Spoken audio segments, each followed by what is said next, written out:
Welcome back, Desmond. You'll be happy to hear there's actually good news for once. Yeah? I've managed to locate a power source, and it's relatively close by. Up for a trip to Manhattan? Is it safe to leave? Abstergo's gotta be looking for us. Obviously it's not safe. Can't exactly sit around here hoping to get lucky, though, can we? We need that power source. Besides, I'm sure you can cook up some way to hide our movements. Maybe. The Templars have access to all kinds of satellites and camera systems. We'll need to find a way to mask our digital signature. I can probably camouflage the van, too. But there's not much I can do for us. That's an easy one.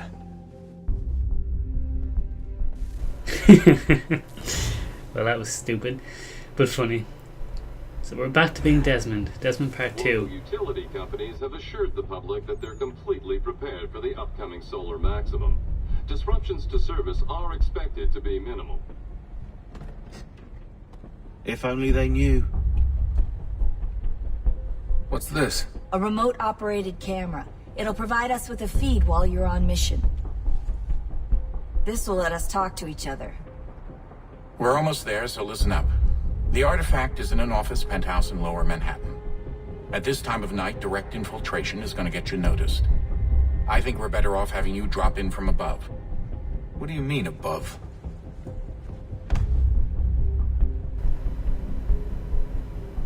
That look says it all.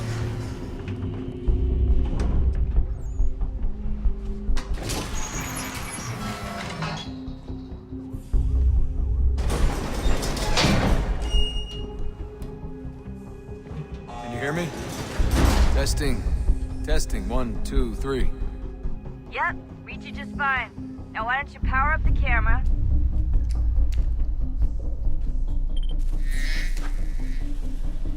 I've got picture. Running diagnostics. Perfect. I've got a nice, strong signal. Just a heads up, there's no elevator access from here on out. You'll have to get up there the old-fashioned way. Alright, we can do this. Nothing too complicated about these missions. Pretty straightforward, but they're fun. Okay, except that Desmond isn't doing what I'm telling him to do. Come on now, Dan.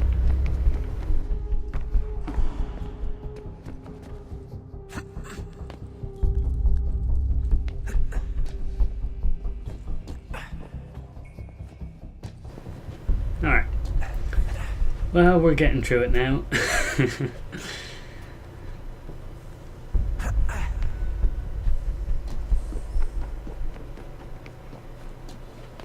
Again, Desmond, really just do what I tell you to do and stop jumping off in other directions. Seriously, it's quite annoying. Oh, that's hold still. That's a lovely view. Seriously, Shaun? Fuck you.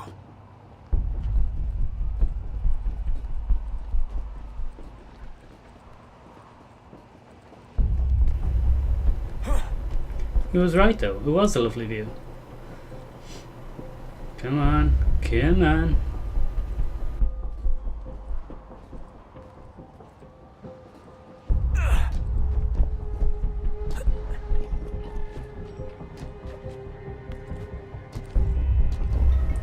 Be so scared doing this if you were Desmond, because one misstep and you're dead, you know?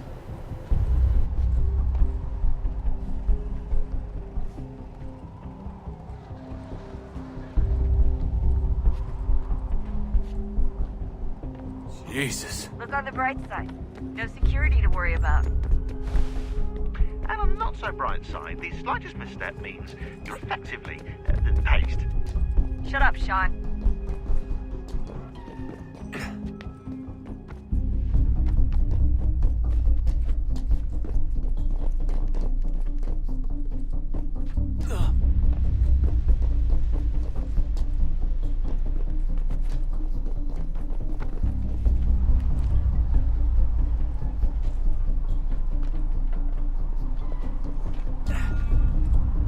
Almost there, Desmond. Once you reach the top of the lit-up crane, you should be high enough to make the jump. Should? It'll be fine, don't worry. Well, you might want to worry a little. I'm pretty sure she was high when she was running the numbers. Shaun! A joke. It was a joke. Or was it?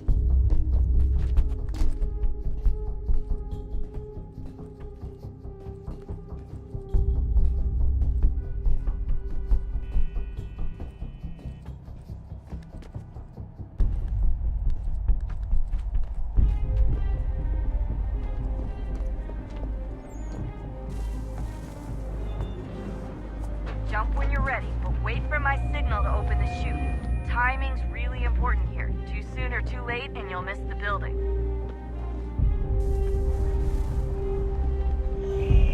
Now, open your chute!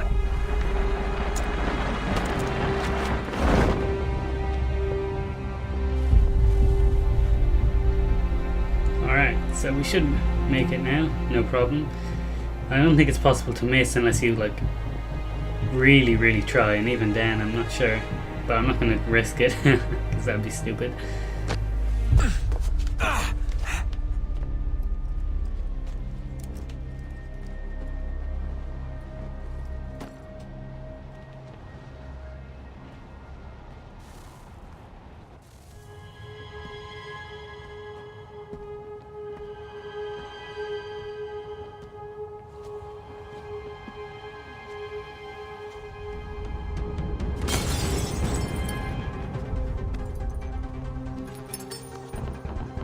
That wasn't so bad. So, you must be Desmond. Not exactly what I expected, but I guess your kind doesn't have many options these days. Who are you? Ask your father. Now give me that. I don't think so. Look, I'm not supposed to kill you, but the boss man didn't say anything about fucking you up. So you got to the counter. Dumbass.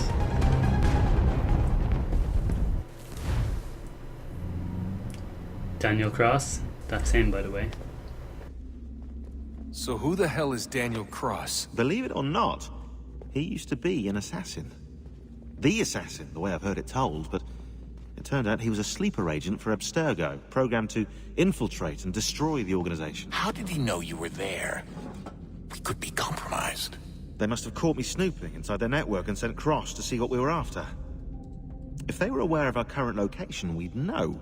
Though, I will say this. It doesn't bode very well for future expeditions. I've set up some cameras topside. If anyone shows up, we'll see it. I'd suggest you go see about finding a socket for that power source. Or we can return to Connor if you prefer. All the artifacts in the world won't mean a thing without the key. Alright. Well, let's go and plug in the artifact anyway, and then we'll move on from here.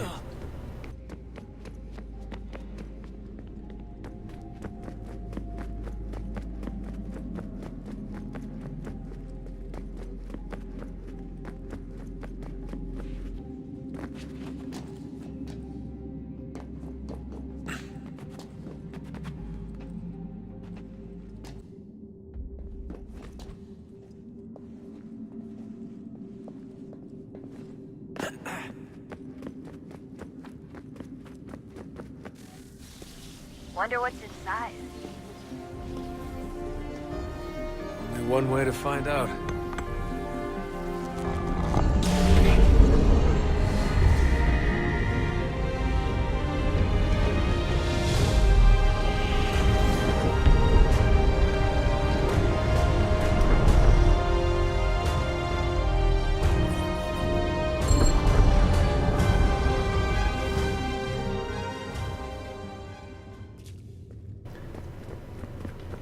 Good job. Good job. Let's see. Getting out of here is always a pain in the ass.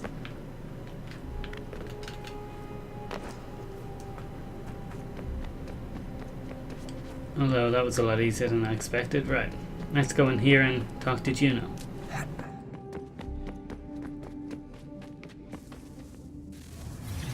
What is a fact? Is it fixed? Immutable? Certain in its existence and only awaiting discovery? Or might it be changed? Here we learned the answer, and thought that it might save us. They were used to command, to control, to own. But we soon discovered another use. When enough sat in thrall and were told to believe, their thoughts took on form. What was imagined became real. If 100 minds could wish away a wall or create a tree, what might 1,000 do? 10,000? More? Might we change the consensus and will the threat away? We resolved to send one into the sky where it might illuminate us all. Once placed, a sentence would be uttered. Make us safe. In this way, we would change the consensus. We would save the world. But it never came to be. We sent a dozen of them skyward, but there was no way to maintain control, to direct the beam, to enthrall the world, to speak the words. Though this was strange and dangerous, what we tried next was worse.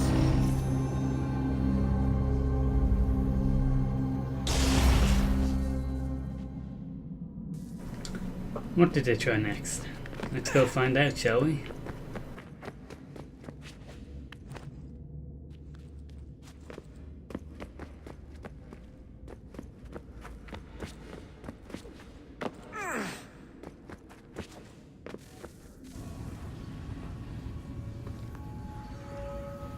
Our first instinct was to travel back, to change the past. But we could not find a way. But forward, we could look forward. And so here we sought to see beyond ourselves, and know what was to come. First we watched to learn if our work would succeed. But the answer was always the same. So we moved on to other things. But she remained. The one you call Minerva. In time, she too stopped looking, and instead began to speak. She called out across time, in the hopes that you might be saved. She hid messages where none might find them, save for you and those within this place. Fascinating. Tired of it. The cryptic warnings, the threats. Just tell us what you want! But they are. We saw the Nephilim there. We seemed like grasshoppers in our own eyes, and we looked the same to them. Imagine trying to explain all this to a 2-year-old, to a grasshopper. When they said the will of the gods was unknowable, they meant it. Literally. I killed her, you know. I killed Lucy. It was the apple, son. It was Juno. I saw what she was. What would happen if I let her live? I could have stopped myself. I mean, there was a force there. But I didn't have to. I chose to. Desmond. Lucy was going to betray us and take the apple back to Abstergo. I saw the satellite launched. I saw them turn it on, and then it failed. Whatever's on the other side of that door, it benefits Juno. We need to be careful. Yep, so Desmond is starting to realise Juno may not be all that she promises to be, and she may not be the saviour of the world, but she might be there to condemn it, so he's apprehensive, and he doesn't fully trust her, which is all right and good.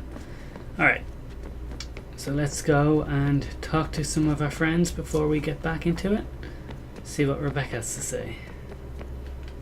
I know everyone thinks I'm being silly, but I can't shake the feeling we're being watched. We are being watched. By Juno. Or some version of her. Do you think it's a recording? Or is she a ghost? Or something else? Is she talking to us the way Minerva talked to Ezio? No clue. I mean, who knows what else they were working on down here? There's still so many rooms we don't have access to. But do you think she's like literally down here, waiting somewhere, still alive? Still alive? That's mental. That means she'd be at least 75, 80,000 years old? No, powerful, yeah, but not that powerful. They came down here looking for a way to survive. Maybe they found one. Was it weird seeing Cross? What do you mean? It's different for you. You don't know about what happened, I guess. For a long time, he was important to us. He was a different person. Shaun said he was a sleeper agent, like Lucy. It was different. She made a choice, but Cross, if you read the files, Abstergo just... They did terrible things to him. Rebecca? You're lucky. We all are. We have people who care about us, who look out for us. He was all alone, and the people he thought he could trust, they used him. Did you know him? No, but I knew Hannah. Who's that? She tried to help him. She trusted him. But there was a raid about a year ago. She stayed behind so the others could escape. Tried to reason with him, to see if she could fix things. Well, what happened? What do you think happened? He killed her. That's what he does. That's all he knows how to do. Sometimes it seems like that's all any of us know how to do.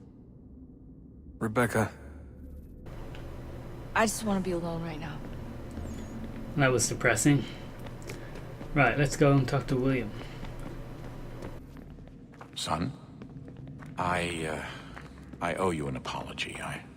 I shouldn't have lashed out like that. You have to understand, I've never been very good at this. Never mind that we live rather extraordinary lives. Yeah, I kinda liked my ordinary one. You can't escape who you are, Desmond. So I've noticed.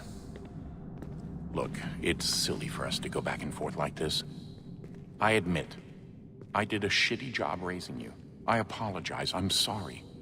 But it's important you understand it didn't come from a bad place. You're my son. I love you. I guess I was so busy trying to make sure nothing bad happened, I didn't consider the consequences. Truce. I can't believe it's taken me so long to ask, but... how's Mom? She's not... No. Your mother is fine. We decided it was safer if we split up for this job. Always assuming the worst. For good reason. Can I at least say hi to her? I'm sorry, it's too risky. Maybe when we're done. Right. When we're done.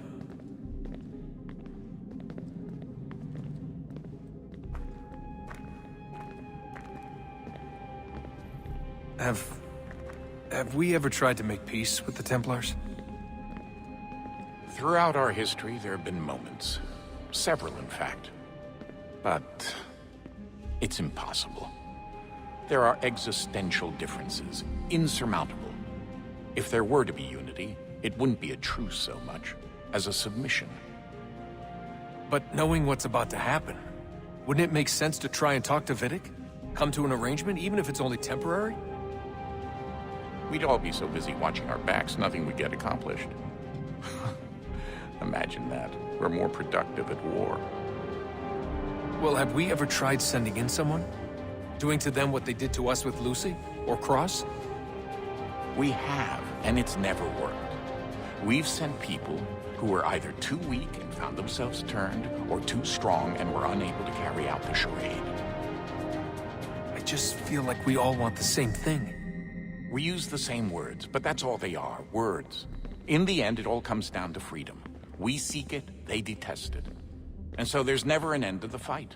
Not until one side is completely gone. Is that even possible? Probably not. Our two groups have existed in one form or another since, well, since forever. But things can be better than they are. And that's something. Did you look for me, Dad? When I was gone? Every day. Come on. I mean it. Every night I'd look, searching for your name or variations of it, hoping you'd slip up. Abstergo only found you first because they had better access. A few more days and it would have been me. Well, I'm here now. And I'm glad. Do you think Lucy regretted what she was doing? I used to think I knew her well, but clearly that wasn't the case. So I really can't give you an honest answer. She seemed so sincere, though.